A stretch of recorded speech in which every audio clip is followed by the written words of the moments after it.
The Prophet of Allah, Musa alayhi salatu wasalam, the Prophet that had the luxury of speaking directly to Allah subhanahu wa ta'ala. Imagine the Prophet of Allah, his people were going through a state of drought. No water. You know what that means?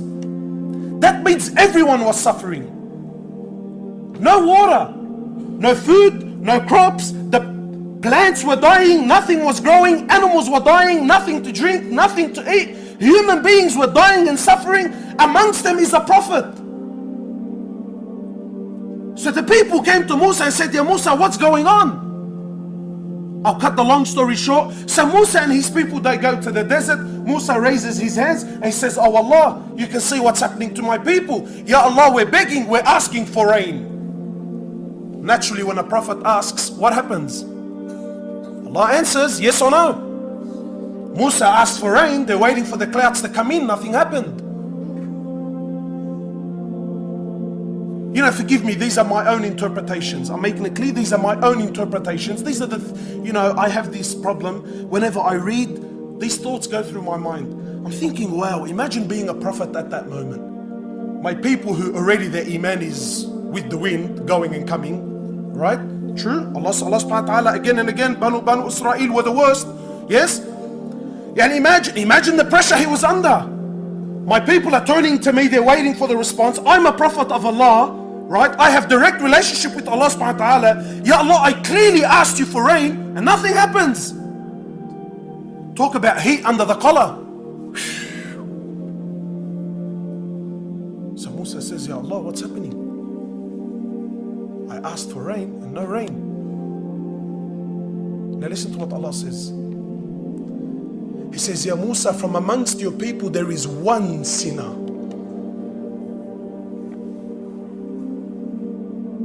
One. How many sinners are in our towns?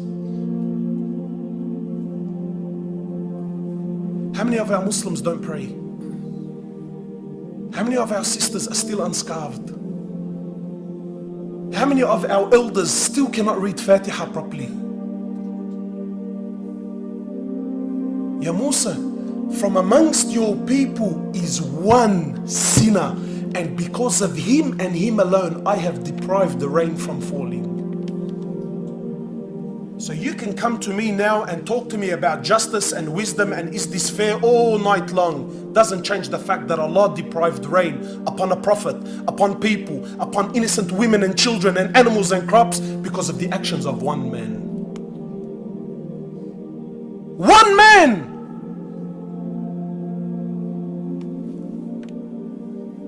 So Musa turns to his people. He says, "Oh my people, amongst you is a sinner. Come out and make yourself known."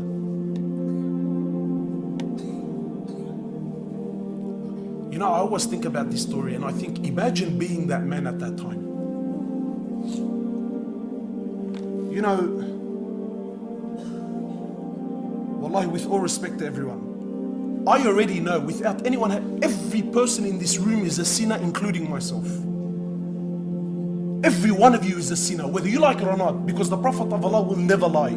قُلْ لِبَنِي آدَمْ خَطَّى. Every single human being is a sinner. But we have the luxury of hiding our sins. Sometimes we have the luxury of knowing, look, alhamdulillah, at least no one knows about it. It's in private, it's only between me, no one knows. Imagine this man has now been addressed by a prophet, and now he comes to realize that because of my sin, because of my shortcoming that I thought no one knows about except me and Allah, now this man comes to realize that because of my shortcomings, all my people have been suffering because of my sin. Imagine that feeling. Honestly, how many of you feel like because of your sins the ummah is suffering? How many of us? So Musa says, make yourself known, come forward. Imagine the embarrassment. So this man now realizes that, hey, I'm the guilty one. Unfortunately, something most of us are not prepared to do.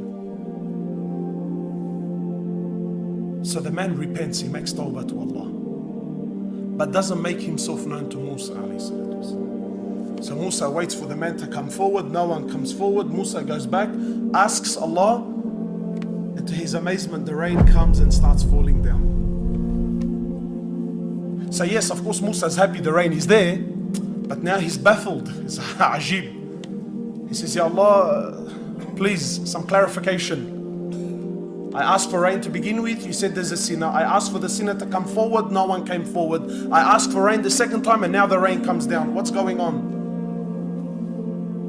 Now listen to what Allah subhanahu wa ta'ala says to him. He says, Ya Musa, I deprived the rain from coming because of him and him alone. But that person, he turned back to me and he asked for my forgiveness. I accepted his tawbah, and now because of him and him alone, I've allowed the rain to fall down.